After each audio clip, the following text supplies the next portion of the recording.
ইসলামী যুব আন্দোলন বাংলাদেশ মাদারীপুর জেলা শাখা কর্তৃক আয়োজিত অষ্টম প্রতিষ্ঠা বার্ষিকী উপলক্ষে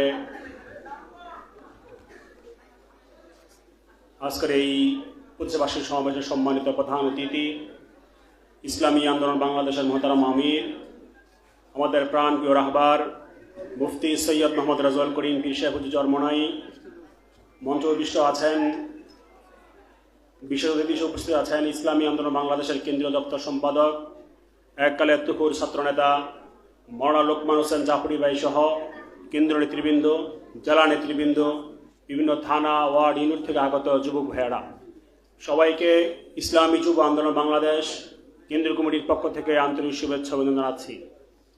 প্রিয় উপস্থিতি, আপনারা জানেন 2016 সালের 28শে জুলাই পীর সাহেব চরমনাই ঐতিহাসিক ঘোষণার মধ্য দিয়ে ইসলামী যুব আন্দোলন নামক বাংলাদেশ নামক একটি প্ল্যাটফর্ম প্রতিষ্ঠিত হয়েছিল।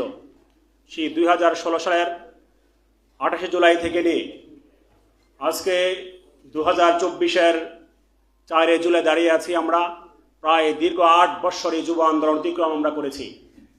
8 বৎসর পরে এসে আমরা যেই কথা বুক ভরে বলতে পারি, আত্মবিশ্বাসের সাথে বলতে পারি যে 8 বৎসরে যুব আন্দোলনের কোনো সদস্য, কোনো কর্মী, কোনো দায়িত্বশীল, কোনো সমর্থকের মধ্যে নেশার কোনো গন্ধ নেই। তাদের রক্তে মাদকের কোনো দূষিত রক্ত নেই। তাদের মাঝে সন্ত্রাস, রাহাজানি, ইফটিজিং, ছিনতাই, অপরাধ প্রবণতার কোনো নেশা, কোনো গন্ধ তাদের সাথে জড়িত নেই।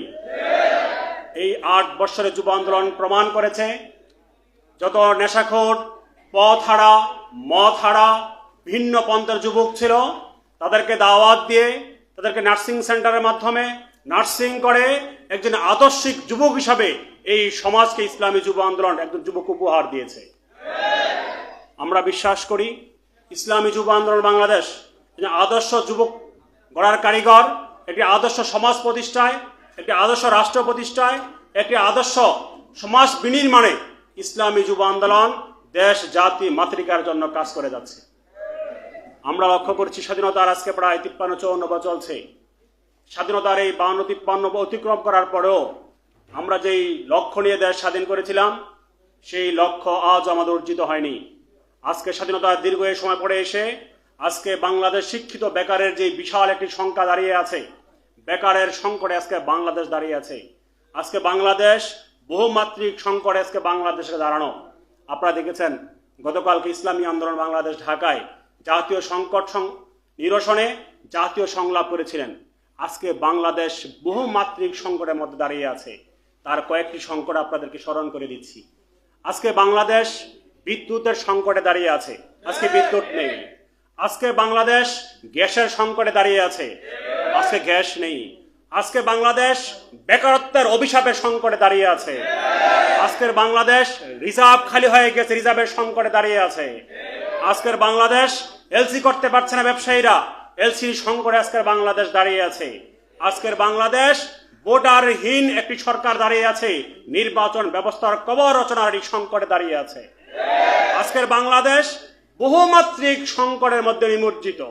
এই যত সংকটের কথা বললাম, এই সকল সংকটের মহা সংকটের নাম হলো এই বর্তমান অবৈধ আওয়ামী সরকার।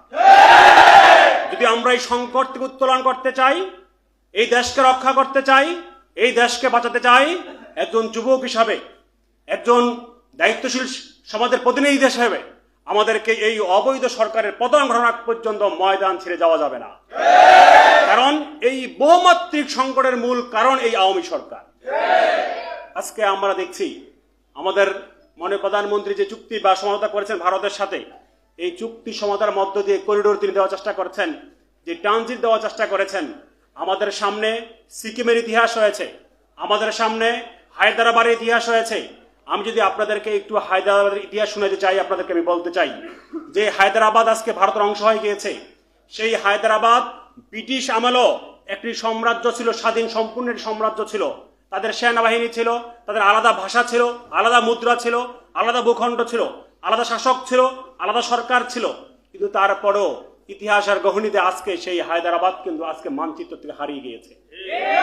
এই হারিয়ে যাওয়ার ইতিহাস আমাদেরকে শঙ্কিত করে সেই হারিয়ে যাওয়ার ইতিহাস ও বাংলাদেশের মধ্যে ধাবিত হওয়ার দিকে আজকে পা দেওয়া শুরু হয়েছে। আজকে হায়দ্রাবাদের মধ্যে এত সব থাকার পরেও হায়দ্রাবাদ কেন পতন হয়েছিল? তার মূল কারণ ছিল তৎকালীন ভারত সরকার হায়দ্রাবাদের মধ্যে বিরোধী পক্ষ সরকার পক্ষ দলমত গোষ্ঠীর মধ্যে এমনভাবে সংগত তৈরি করেছিল, এমন বিভক্তি তৈরি করেছিল, যে বিভক্তির কারণে পরবর্তীতে এমন বড় একটা হাঙ্গামা শুরু হয়েছিল। সে হাঙ্গামার মধ্য দিয়ে ভারতের সরকার তাদের সেনাবাহিনী হায়দ্রাবাদে নিযুক্ত করে তারা বলছিল জনগণের নিরাপত্তার জন্য আমরা সেনাবাহিনী সেখানে হস্তান্তর করছি, কিন্তু সেই সেনাবাহিনী তারা সেখানে হস্তান্তর করার মধ্য দিয়ে হায়দ্রাবাদকে কার্যত ভারতে একটি ভূখণ্ড তারা দখল করেছে।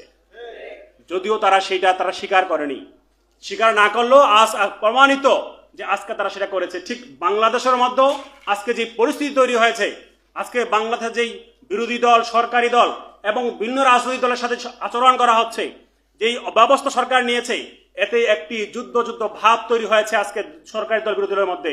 এতে প্রমাণিত হয় এই দেশকে অস্থিতিশীল করে, এই ভূখণ্ডকে অস্থিতিশীল করে দিয়ে ভারত এটাকে দখল করার পায়তারা করছে।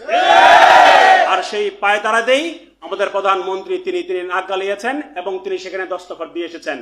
আমরা স্পষ্ট বলতে চাই, যে দেশ আমরা স্বাধীন করেছি, যেই স্বাধীনতার জন্য আমরা জীবন দিয়েছি, রক্ত দিয়েছি, সেই দেশের 1 ইঞ্চি করে আমরা কাউকে ছেড়ে দিব না। আমার দেশকে নিয়ে কচিনিমিনি খেলবে, আমার মাতৃভূমিকে নিয়ে কচিনিমিনি খেলবে, আমার লাল সবুজের পতাকা কেউ আসর দিবে, সেই হাতকে আমরা বরদাস্ত করব না। যদি মনে করে থাকেন আপনারা ভারতের গোলামি করেন, ভারতের দালালি করবেন, আপনারা করতে পারেন, কিন্তু বাংলার তৌহিদি জনতা ভারতের দালালি গোলামির জিনজির তারা পড়বে না। আপনারা জানেন ৭৩-এর পরে যখন ভারতের সাথে চুক্তি হয়েছিল, তখন শেখ মুজিবুর চুক্তি করেছিলেন। সেই চুক্তির প্রেক্ষাপট নির্বাচন পরবর্তী সময় 2009-এ যেই চুক্তি হয়েছিল, নির্বাচন পরবর্তী চুক্তি হয়েছে। 2018 যেই চুক্তি হয়েছে ভারতের সাথে, এই আওয়ামী লীগ সরকার আমলেই নির্বাচন সময়কালীন সময় তারা চুক্তি করেছিল। 2024-এ এখন যে চুক্তি করলো, সেটাও নির্বাচন থেকে পাশ করা কিছুদিনের মধ্যে তারা করলো। অর্থাৎ ভারতের সাথে চুক্তিগুলো প্রত্যেকটা চুক্তি প্রমাণ করে এই আওয়ামী লীগ সরকার ভারতের ব্যক্তিক সুরে ক্ষমতা এসেছে। ভারত তারা দাদা বাবুদেরকে খুশি করার জন্য ক্ষমতা আসার পরেই আমার দেশের স্বার্থ সক্রিয়তা তারা বিসর্জন দিয়েছে। অতএব আমরা আজকে এখান থেকে প্রতিজ্ঞাবদ্ধ হতে চাই, আমাদের প্রত্যেককে আমাদের প্রতিটি পাড়া মহল্লায় যুবকদেরকে দাওয়াত দিতে হবে, ইসলামী আন্দোলনে দাওয়াত দিতে হবে, ইসলামী দুর্গ তৈরি করতে হবে। ইসলামী আন্দোলনের রাজ প্রতিষ্ঠা করতে হলে যুবকদেরকে অগ্রণী ভূমিকা পালন করতে হবে। যদি আমরা শিশুরা প্রাচীরের মতো অগ্রণী ভূমিকা পালন করতে পারি, আমার দেশ মাতৃকা আমার স্বাধীনতাকে নিয়ে কেউ চিনিমিনি করার সাহস পাবে ইনশাআল্লাহ। সেজন্য আহ্বান থাকলো আজকের এই প্রতিষ্ঠাবাদী থেকে আমরা এখন থেকে দাওয়াতি কাজে নিয়মিত হব। প্রত্যেকটি যুবকের কর্ণগহরে ইসলামের দাওয়াত পৌঁছে দিব, ইসলামী যুবান দাওয়াত পৌঁছে দিব। ইনশাআল্লাহ আল্লাহর জমিনে আল্লাহর হুকুমত প্রতিষ্ঠিত হবেই হবে। যেই দিন প্রতিষ্ঠিত হবে সেই দিন পর্যন্ত আমরা অপেক্ষা করব। তারপরও আমরা হতাশ হব না, আমরা পিছিয়ে পড়ব না, ঠিক কিনা ভাইরা আমার? কারণ আমরা তো হতাশ হওয়ার রাজনীতি করি না, আমরা পিছিয়ে পড়ার রাজনীতি করি নাই। কারণ আমাদের এইখানে প্রত্যাশা প্রাপ্তি একমাত্র আল্লাহর কাছে। অতএব হতাশ হওয়ার কোনো কারণ আমাদের নেই।